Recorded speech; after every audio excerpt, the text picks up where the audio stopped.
Hello, everyone.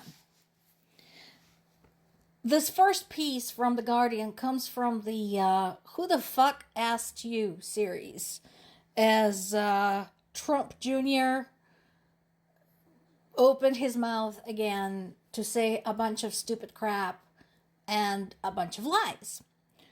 It's interesting that this came on the eve of December 7th, the anniversary of the attack at Pearl Harbor. And the reason I say that is because Pearl Harbor was a very harsh, painful, horrific wake-up call to those who supported the policy of American isolationism, to those who said, this is none of our business.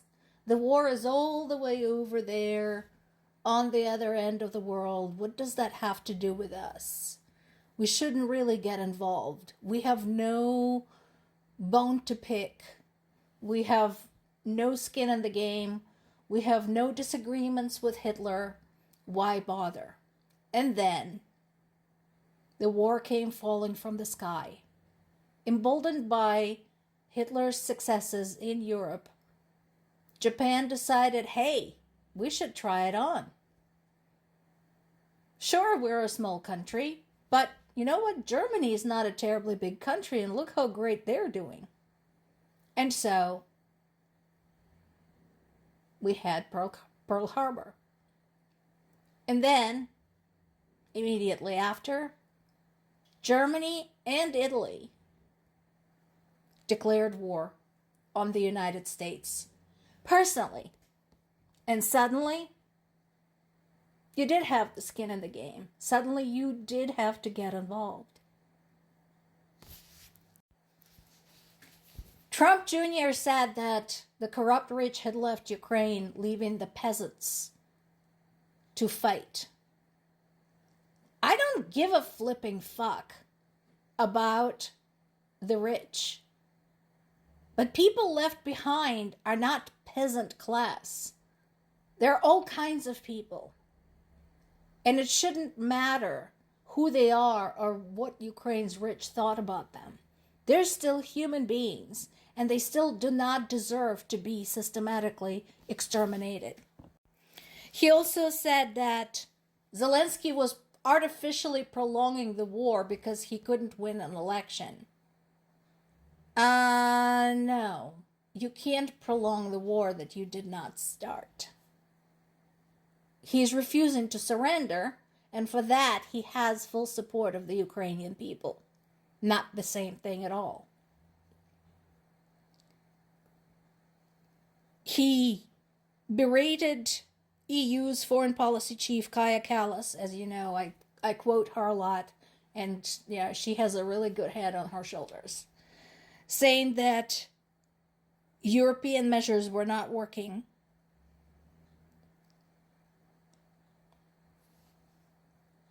And he also said that Ukraine was more corrupt than Russia, therefore fuck them. Basically, he didn't say it that way, but that was the implication.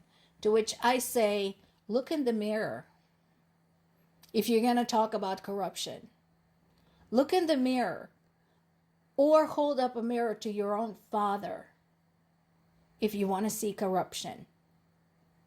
So, considering we have an exceptionally corrupt criminal government right now, does that mean that it's okay to bomb the shit out of American civilians? Because that is the message you're sending. Meanwhile, this continues happening. Massive strikes against Ukrainian civilians continue taking place. And the timing is important, because if you look at the timeline of the so-called diplomatic efforts and these strikes usually follow some type of declaration that progress has been made. So every time there is a very constructive phone call, there's a strike. Every time they say, oh, we just need a few revisions, there's a strike. Incidentally, the just a few revisions thing has gone out the window. Russia said no. Whatever Europe is proposing, whatever the US is proposing, needs major rework. And again, what they're trying to do is go back to their 28-point wish list. And every time, Russia goes and murders more Ukrainian people. So in this particular case, the city struck the hardest was Kremenchuk, which is about halfway between Kyiv and the front line in the east. And that has been targeted a lot.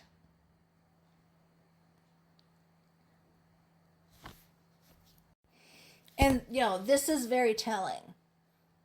European partners are proposing to introduce a monitoring force in Ukraine to prevent further invasions.